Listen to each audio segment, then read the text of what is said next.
देखिए, home loan तो आप सबने लिया होगा, लेकिन बहुत कम लोग ऐसा जानते हैं कि होम लोन की जो कुल रकम आप लेते हैं उससे ज़्यादा जो भुगतान है आप उसका जो इंटरेस्ट पेमेंट है उसके तौर पे कर देते हैं। और बहुत कम लोग ऐसा जानते हैं कि जो इंटरेस्ट का पेमेंट आप करते हैं उसे कैसे बचाया जाए। इसी के ऊपर आज हम चर्चा करेंगे। मिसाल के तौर पे अगर आपने 10 लाख रुपए का लोन लिया है 20 साल की अवधि के लिए और 9.5% के आसपास का इंटरेस्ट रेट है, तो आपकी जो ईएमआई जो मासिक किस्त है वो करीब 9,321 रुपये के आसपास आती है। यानी कि 20 साल अगर आप लोन भरते हैं तो आपने कुल करीब 12,37,000 रुपये के आसपास का जो ब्याज है वो पे किया है 10 लाख के होम लोन के ऊपर। लेकिन अगर आप ये रकम बचाना चाहते हैं, यानी कि अगर अपना जो होम लोन है उसे ब्याज मुक्त करना चाहते हैं, तो उसका जो फंडा है वो बेहद सिंपल है। एसआईपी का फंडा है, यानी कि जितना आपने होम लोन लिया है जितनी म्याद के लिए उतने समय के लिए आपको एसआईपी करना होगा। और जो अमाउंट है वो बेहद छोटा है, 0.1% के आसपास का आपका जो होम लोन अमाउंट है वो आपको एसआईपी करना होगा। मिसाल के तौर पे अगर आपका 10 लाख का लोन है तो आपको केवल 1,000 रुपये मासिक का इन्वेस्ट करने होंगे एसआईपी में। यानी कि अगर आपकी ईएमआई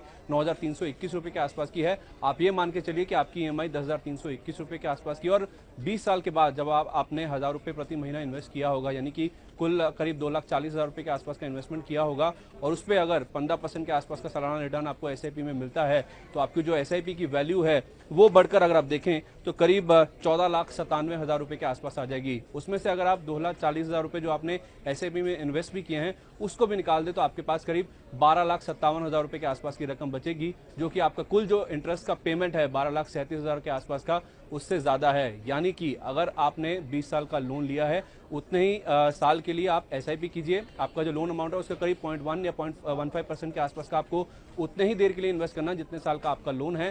तो आपका जो एसआईपी से रिटर्न आएगा उसके जरिए आप अपना जो पूरा होम लोन का ब्याज है उसे मुक्त कर सकते हैं। यानी कि अगर आप एसआईपी में लोन अमाउंट के टाइम के जितना इन्वेस्ट करते हैं तो आपका जो होम लोन है वो ब्याज मुक्त हो सकता है।